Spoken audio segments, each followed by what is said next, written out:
make it a better place. It'll take creation. Hi everybody, this is Tina. Welcome to my video today, you guys. This is my second video in a series called Tips, Tricks, and Storage Ideas. So this week we're looking at inks, and I know that there's some cardstock out here and a marker, and that's not really the main focus of this video, but it is something that I'm going to talk about with these. So the first thing that you need to know is that I just use Stampin' Up ink, with the exception of one other ink that I will talk about at the end of this video. Now, the reason that I just use Stampin' Up ink is because it coordinates with all my stuff. So I just use Stampin' Up cardstock, and as you can see with Stampin' Up, that's the entire reason that I got into Stampin' Up to begin with. When I was originally, many years ago, I was scrapbooking and I wasn't stamping. I was not a stamper, but I was looking for ink pads that were a really good quality that I could re-ink. And after looking at several different options for ink pads, I really came to the conclusion that Stampin' Up had the best product for inks. And then when I found out that you could get cardstock and you could get ribbon and you could get everything that matched, I was just sold on the idea, and so I just became a huge Stampin' Up fan for that reason. So that is the reason that I just use Stampin' Up inks. I do not have any desire to have 100,000 ink pads. I can barely use all of the ink pads that I have now. I do not want a bunch of other company ink pads. I love the idea of it. Like, I love the colors of Lawn Fawn. I love Simon Says. I love Gina K Designs. But I just, first of all, I don't have the storage room to have that. And then I just feel like it's really unnecessary. The only other ink pads, I do have a few other, I have a couple. You can see right here. I'm going to talk about these at the very end. The only other ink pads that I have thought about investing in are the distress inks, because they work differently with your projects. They're distress inks. They're not regular inks. So let's go ahead and dive into the ink pads right here, and I'm going to show you a couple things. Okay, so when you get an ink pad, it looks like this. We are using Bermuda Bay because it is my favorite color of any of the inks that we have. It just happens to be my favorite color.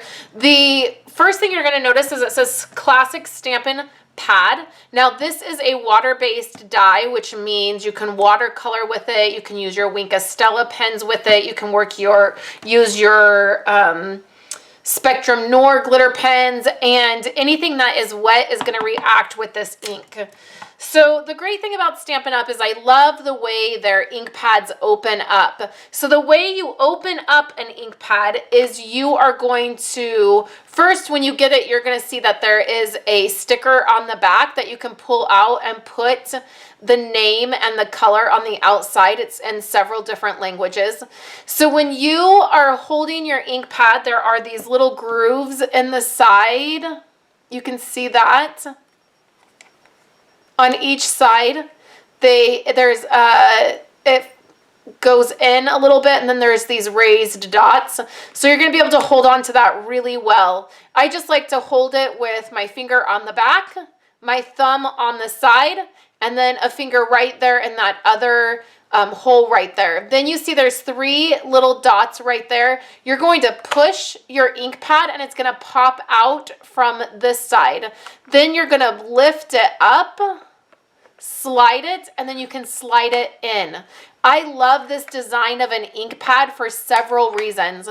First of all, it's nice and secure when it's closed. Nothing, the lid's not going to fall off or get knocked off. Second, the actual ink pad itself is stored upside down, which means that all of that ink is going to stay at the surface of your ink pad, okay? And then they stack really nicely together. So you can see they stack really nicely together. Okay, so for Stampin' Up, we have ink pads. The way our ink colors work is we have a bright set. This is from the Brights. Then we have a Subtles set, which is more of our soft colors. Then we have a Regal set, which is some more of these darker jewel toned colors. We have a set of In colors, which are 2 sets of 5 different colors that are around for 2 years and then they retire. And then we have a neutral set. So that's just what it sounds like, neutrals. It's grays, browns, some tans. Each set has 10 different inks in it. So, except the neutral. The neutral has 9. And so that makes it really nice. I kind of think of our colors as summer, spring, fall, and then like winter. So right now I'm using more of our summer colors or our brights, and then also our subtles, like our spring colors, which are our subtles. So here's the Bermuda Bay. Again, that's how you open it up. Makes it really easy. The back of it is super simple, just has your stickers on it. The great thing about this is it stays attached. You're never going to lose your lid. If this pops out, it's really easy to pop back in. I've only ever had one of my ink pads pop off like that. You can see that the lid has a lot of ink in it because you can use this as a watercolor palette. So what you do is you close this up and then you pinch it together. You open that back up and you have ink right on your lid, and you can watercolor, you can use your Wink of Stella brush, anything that you want to pick up that ink. So when we open this up, we have Reinkers. So this is really great. It just comes in a little dropper like this. Now the way I re-ink my ink pad is I just start here, I push, and you can see that ink coming out. I just do that and then I turn it. And that's going to re-ink it. I use the tip of my re-inker to kind of push that ink down into it if it's kind of sitting at the top. Another great feature about our ink pads is that they are firm foam ink pads. They're not felt. So they're going to be very different. The feel of these ink pads are going to be very different. When you're using a stamp, you don't have to press down a lot, like really slam it into your ink pad. You can just tap it down and that ink is going to pick up on your stamp set because it is firm. It is a firm foam. It is raised slightly, so instead of falling down into the ink pad, it's raised. So that is for when you are inking up a stamp. Let's just pull one out. When you are inking up your stamp, if this is a really large stamp and it's hanging over the ink pad, you're not going to get lines in your stamped image. You're going to be able to go all the way back and forth across here, and you're not going to get lines from this part of the ink pad. So that's super amazing. The other thing is because it has these great pieces right here on the side where they fall in for your fingers. If you want to ink your image up by doing it upside down, you can do that as well, and you have a really good grip on it. So I really love that as well. To close it, you just pull it and close it just like that. Makes it super easy. Okay, so the other thing is that your re-inkers can also re-ink your markers. So our markers, they kind of have the same design where they have those grips on them. There's a fine tip. There is a brush tip. These can pull out and you can re-ink using your re-inkers. So that's really amazing that these last a long, long time. I use Bermuda Bay all of the time. I have only ever purchased one re-inker and I still have plenty of re-ink in there. So those are the Stampin' Up! Ink pads. That is what I use the most. I'm going to show you where I store my ink pads and some different ideas on storing them in just a moment. But I do want to talk about the few other inks that I have. These are from Ali Edwards. They are not firm, they're not a firm foam ink pad, and then they just have this design where they pop off. She likes to use the lids of her ink pads as an actual, if you don't have a block, you can use these as a block. You can just put your stamp right on there. So that's nice. I don't do that because I already have blocks anyway, so I don't need to do that. But in a pinch, it's nice that you can do that. The reason I have Ali Edwards inks is because I get her scrapbook kits. And so I wanted some inks that matched her specific products. There were some of her inks I feel like I can already match my Stampin' Up inks to. Stampin' Up inks also are really nice because you can match to other product really easily. I find that they match other sets, even other companies' products really well. I don't usually have a problem, but there were a couple that were pretty unique. This orange is pretty much her signature color. The red that she uses is very different than the reds that I have. You can see that it's a little bit deeper. So I picked up a couple that I just knew I didn't necessarily have the colors in. I'm not crazy about these inks, to be honest. They're not a firm foam pad, which makes a huge difference for me, and then you can't get Reinkers. So I got a couple. I got these 3 to try out, and I've used the orange a lot just because that's a color that she uses quite a bit in her products. But I'm not crazy about them. I don't have any plans on buying any other inks with hers, but I just always like to be honest with you guys about if I am using, you know, in this case, I am using a couple other inks. So let me show you guys where I store my inks and then give you guys a couple other ideas of where you can store your inks as well.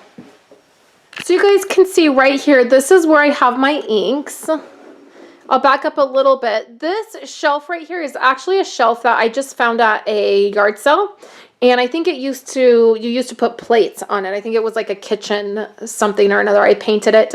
And it just so happened that it worked out perfect for my stamp pads. They fit up there perfectly. So right here we have the Brights collection. Right next to that we have the Subtle collection. Then we go over and we have the Regals collection. Then this is my in colors section. I have neutrals here at the end, and you can see it is one short of all the other ones. And then I just have several retired colors that I tend to use right there. I also have retired colors down here on this shelf right here. So those are several of my retired colors. Right here, I have a couple, like this is a ombre pad from Stampin' Up.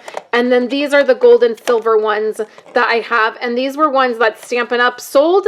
And that's why I have them. I like to have a gold and a silver on hand. I don't know if there's a better brand for those because I've just never had another brand, okay? So that's where I keep my stamp pads. You can also keep them on these office-made cubes, the mini cubes. They fit on there well. I used to store mine on that. They also, you can store them in a drawer. If you wanted, you could store them up like this. Or you can store them like this, or even like this if you wanted. Now, I like to keep mine stored just like this because of the way the ink pad, remember the ink pad is upside down in our ink pad. So I like to keep them just like this. So I hope you guys have enjoyed seeing where I keep my ink pads, the storage. One other thing I wanted to mention is my Reinkers I keep in these clear boxes. These are our full boxes that we sell. And you can see I just have it labeled Brights. All of my Reinkers for my Bright collection goes in there. And then I keep them in this bottom drawer. So you can see, let me show you here. I usually have them like this. So they fit just like this. They're all labeled. I have several that are retired because I keep my ink pads. I have backups. That means that if I've accidentally purchased more than one Reinker for a stamp pad, or if I'm worried about, you know, it retiring and wanting to make sure I have a lot of them on hand, I have a backup. And then they're just labeled in colors, retired, Regal, Subtles, Neutrals, and Specialty, which the Specialty is those gold ones. So again, if you wanted, your ink pad would fit in this Alex drawer. You could keep it just like this. They don't tend to leak. The ink stays really good on that firm foam pad. If it was really, really inked up, really juicy, it may leak. but I've never had a problem with them leaking. So I hope you guys have enjoyed seeing this. Currently, I am waiting for a trimmer to come in, and then I will be doing a tips, tricks, storage ideas for trimmers. And then you guys have seemed to like this series and have left me lots of ideas. So I will be doing this on Thursdays. If you have any additional ideas, please let me know, and I will be happy to do them. So thanks guys so much for hanging out with me today, and I will chat with you guys tomorrow.